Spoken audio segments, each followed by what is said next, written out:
8 de la mañana, 59 minutos. Le damos la bienvenida, los buenos días a la directora del Instituto Nacional de las Mujeres, a Mónica Botero. Hay varios temas para abordar. ¿Qué fue lo que pasó en Maldonado con este curso para mujeres que ejercían violencia y el manejo de algunas cifras que no estaba muy claro su origen? Bueno, y también la decisión que se conoció en el día de ayer de que el próximo 8 de marzo, el Día Internacional de la Mujer, habrá un paro solamente de mujeres según definió el PIT-CNT. Así que con todos estos temas y alguno más, te recibimos. Mónica, bienvenida. Hola, buen día. Desde Mujeres, ¿qué valoración hay a propósito de que el 8M sea con paro solamente de mujeres? Bueno, en principio y a nivel personal, yo no estoy a favor de que se haga un paro, porque nos parece que siempre un paro distorsiona a las personas que reciben los servicios o que se ven afectadas por esto. Ahora, de hacerse y de decidirse, que entiendo que el motivo es visibilizar lo que las mujeres aportamos a la economía de un país y el lugar que ocupamos y que compartimos en el mercado laboral, en la vida social. Me parece que es importante que sea solo de mujeres, porque el objetivo en este caso es visibilizar. ¿Y se podría visibilizar el rol que cumplimos las mujeres sin una medida de paro? Bueno, claro, hay muchas medidas posibles, ¿no? Por ejemplo, que todas nos vistamos de un color, que podamos tener un material para distribuir, que podamos decirle algo a un usuario, a un cliente, decirle un mensaje, pedirle que reflexione. Pero bueno, la medida de paro es una medida legítima también en una democracia y bueno, si se decide, la central sindical decide que el paro es lo más adecuado, me parece que en ese caso tendría que ser solo de mujeres. ¿Las reivindicaciones las comparte? No he leído el... Por ejemplo, dentro del planteo dice feminismo de clase antirracista y anticapitalista. Bueno, no. ¿No hay una discriminación hacia determinadas mujeres, determinados sectores? Totalmente. Me parece que hay distintas corrientes dentro del feminismo y claramente hay una corriente marxista, de feminismo marxista, que reivindica el anticapitalismo, incluso cree que el capitalismo es el origen del patriarcado. Y la causa. Para empezar, el patriarcado es mucho más antiguo que el capitalismo, pero podemos decir que también había otras formas económicas de opresión. De todas maneras, yo creo que nunca, como en sistemas capitalistas, las reivindicaciones de las mujeres han sido más escuchadas que en regímenes que tienen, no sistemas, mercados, donde el capitalismo es lo que prima, digamos, sistemas de mercado. No se puede decir sistemas capitalistas, son sistemas democráticos, donde el mercado es de capitales. Es todo discutible el término, me parece un poco antiguo, el mundo de hoy es mucho más complejo. Pero si lo que quieren decir es democracias occidentales con capitalismo, bueno, ahí nunca, en ningún otro lugar ni en ningún otro momento de la historia, las reivindicaciones y la igualdad de las mujeres se desarrolló tanto. Así que no puedo estar de acuerdo con eso. Mónica, ¿tú vas a participar? Sí, antirracista, por supuesto que sí. ¿Sigue habiendo una vulneración a los derechos de esas mujeres? Sí, las cifras indican que, por ejemplo, aquí las mujeres afrodescendientes son más pobres, sufren más violencia de género y tienen menores oportunidades de acceso a puestos laborales, ni que hablar de puestos directivos, a carreras universitarias, por supuesto, sin duda. También los hombres afrodescendientes, pero dentro de esa comunidad las mujeres más. ¿Vas a participar de la marcha? No, seguramente no voy a estar en el país. Hay una cumbre de todos los años sobre la Convención para la Eliminación de toda Discriminación y creo que este año por primera vez voy a participar. Pero ¿es por esa razón o de todas maneras no No, si participaría estuviera de en la el país acompañaría, claro. Vamos a meternos en el tema Maldonado. Usted se reunió con el intendente y para contarle un poquito a la gente, se anunciaba de la creación de un taller para mujeres que ejercían violencia y allí se manejaban algunas cifras de que el 60% de las mujeres del país eran violentas y que el 30% de hombres entre 25 y 45 años se suicidaron por no animarse a denunciar situaciones de violencia. No estaba muy claro el origen de esas cifras, ¿no? Y usted se reunió con el intendente de Maldonado. ¿Qué fue lo que pasó allí? Sí. Las cifras no estaban claras porque no tenían origen. ¿Fueron inventadas por la tallerista? Sí, la señora cuando se le preguntó, yo no, pero gente de Maldonado le preguntó, ella dijo que era porque ella hacía algunos talleres en secundaria y era más o menos lo que había visto. De la jerga diaria, dijo ella. ¿Cómo? De la jerga diaria. Sí, o sea, eso no tiene ningún sustento, ningún tipo de sustento científico, de rigor, académico, ni que hablar. Conocidas estas declaraciones, inmediatamente la Intendencia de Maldonado decidió suspender esos talleres y rescindir el contrato con esta señora. Y a la vez, en esos mismos momentos, yo le había pedido una entrevista al intendente está dentro de las atribuciones de mujeres, de alguna forma conversar o pedir información a instituciones públicas ante alguna situación que nos pueda sonar rara o sobre la cual queramos profundizar. El intendente, antes de reunirnos, ya había suspendido los talleres. Claro, porque incluso se publicó en la página web, se divulgó a través de redes sociales de la Intendencia Fernandina, entonces tal vez, por lo menos que pareciera que después de la comunicación contigo, Mónica, fue que efectivamente se decidió no realizar el taller. ¿Fue antes incluso de esa conversación con Antía y usted? Sí. Cuando integrantes de la Comisión Departamental de Violencia de Género de Maldonado empezaron a llamar a la directora de la División de Género, que integra también esa comisión, y a decirle que les parecía que esto era muy peligroso. Además, hay cifras de hacer determinadas afirmaciones. En todo este tema siempre está en juego la vida de personas, ¿no? Está en juego en cualquier tema, no solo en este específicamente. Cuando uno está hablando de formas de intervención en violencia de género o intrafamiliar, está hablando de cosas muy delicadas. Entonces, no es serio, no es fácil ponerse a tirar lo que a uno más o menos le parece que sucede. Y bueno, inmediatamente cuando integrantes de la Comisión de Violencia se comunicaron con la directora de género de Maldonado, ella lo comunicó a las autoridades y todo se bajó inmediatamente. A la vez le pedí entrevista al intendente y en la reunión mi idea era no ir a quejarse, ¿no? Mirá lo que hicieron o esto por qué lo hicieron o no pueden explicar por qué dieron esas cifras.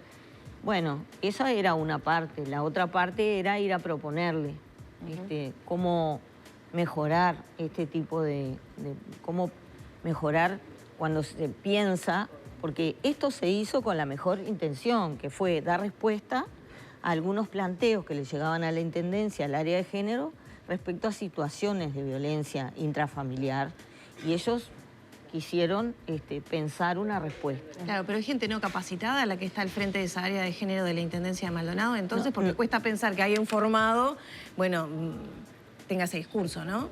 Sí, pensar que es una operadora social, por lo que he leído, en prevención de la violencia y directora de una asociación civil. Claro, además. Entonces en la medida en que tú le decís, mirá, quisiera una respuesta de este tipo y te la dan, bueno, a veces sucede que se necesita un poco más de formación en temas de género, es un tema bastante específico y es quizás como el fútbol o como tantas otras cosas. Todos opinamos porque lo tenemos cerca, lo podemos haber vivido cerca, pero no necesariamente todos sabemos cómo intervenir. Ahora había, perdón, en esa afirmación del 60% de las mujeres que ejercían violencia, se hacía un énfasis en particular en las mujeres lesbianas. ¿Eso también fue un agravante para ustedes? Bueno, por supuesto. Digamos, es evidente que parecería que ese comentario tiene que ver con hechos notorios que pasaron en Argentina, que se lo puede atar a eso o a prejuicios que están muy arraigados en la sociedad y que tienen que ver con lo mismo, con lo que trabajamos para cambiar. Por supuesto que no estoy de acuerdo. Me parece que es una expresión de discriminación por la que todos y todas nos deberíamos sentir ofendidas. Mi sensación, te pregunto a ver cuál es tu postura, es que se horrorizó muchas más personas porque una funcionaria municipal de Paysandú arengó a hacer cánticos feministas que por este otro discurso que es muy dañino también, ¿no? ¿Qué pasa ahí? Bueno, yo creo que la diferencia está como en esto, como en tantas otras situaciones en la política de hoy. Yo soy política, por eso puedo ir más allá y creo que puedo conversar más allá del tema de las mujeres. Cuando, primero, inmediatamente se asumió el error e inmediatamente se pensó en cómo resolver una situación a la que se le quería dar respuesta, evidentemente de manera errónea o insuficiente. Se escuchó, primero se asumió el error y se bajó el contrato de la funcionaria y después se habló con el organismo especializado y en lo que terminó mi charla con el intendente fue en que él me iba a pedir capacitación y yo iba a proponerle capacitación. Y eso es lo que va a pasar, una Y nueva Mujeres va a capacitación. hacer un curso con funcionarias de la Dirección de Género de la Intendencia de Maldonado, un curso de fortalecimiento en conocimientos en género y en violencia, y también se va a incluir a personal técnico del área social de la Intendencia, de Desarrollo Social de la Intendencia. Seguramente por mediados de marzo vamos a iniciar ese curso con las técnicas de mujeres que van a ir a Maldonado.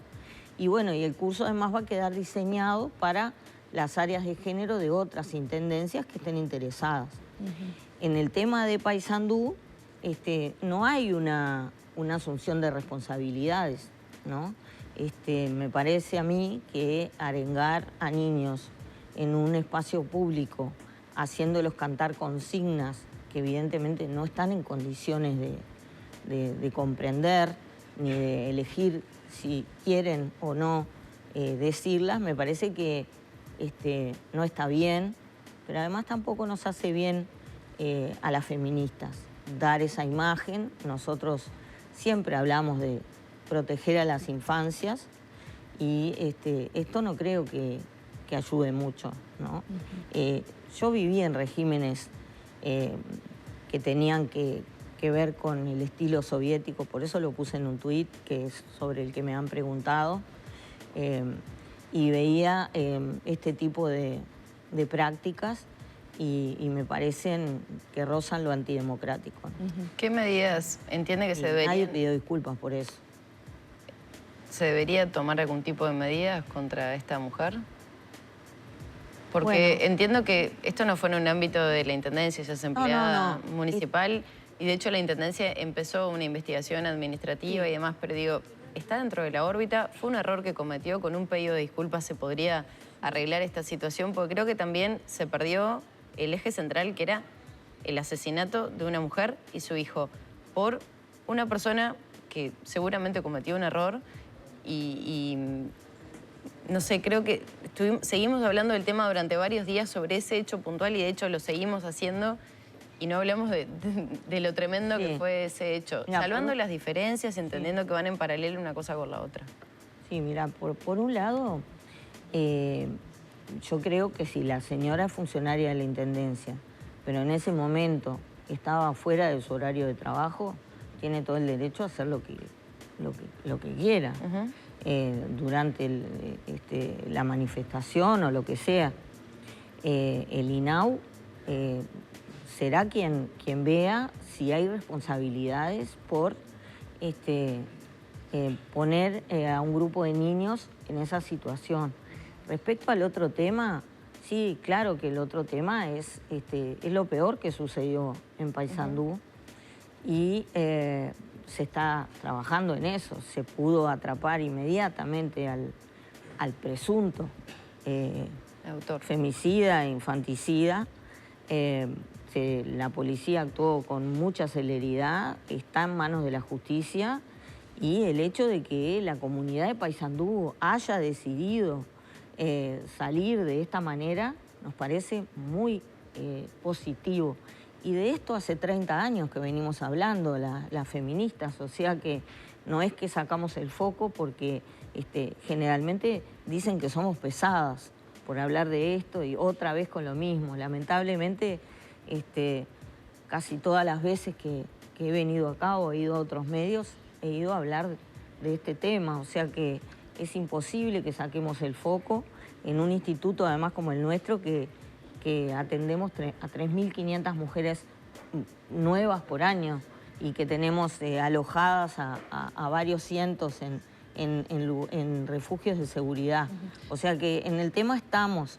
Lo que me parece es que en este caso que había una demostración pública, es importante mantener las formas democráticas para que se siga sumando más gente a solidarizarse en estas situaciones, ¿no? Con el crimen de Paysandú hay una revisión de un rol del Estado que pudo quedar corto o omiso a una eventual alarma de situación de violencia por parte de este hermano. A veces nos enfocamos mucho en el tema entre parejas y acá se puede decir que es violencia de alguna manera machista, pero no provocada por la pareja de la mujer, sino por el hermano, ¿no? Sí. Bueno, las situaciones de violencia intrafamiliar, lamentablemente, son públicas, se suceden en el tiempo. Hay otra forma horrible de violencia intrafamiliar, no siempre con resultado de muerte, que es el abuso sexual a niños y niñas por parte de personas cercanas, que es lo más común. Es realmente atroz. Tenemos por delante mucho trabajo en este tema. Yo no soy quien para decir si hubo o no una omisión. Seguramente cuando hay un femicidio, cuando hay una muerte, hay una responsabilidad del Estado. Bueno, evidentemente no llegó a tiempo. Ahora, no podemos a veces, hacemos lo mejor que se puede y a veces más todavía, y las situaciones son difíciles de evitar. No sé en este caso cómo fue, pero bueno, es un fenómeno bastante extendido. Ya con visos de mucha gravedad y lamentablemente con ese resultado. Mónica, muchas gracias por estos minutos. Gracias a ustedes. Cerramos por aquí la entrevista con la directora de InMujeres, Mónica Botero. Ya son las 9 de la mañana, 17 minutos.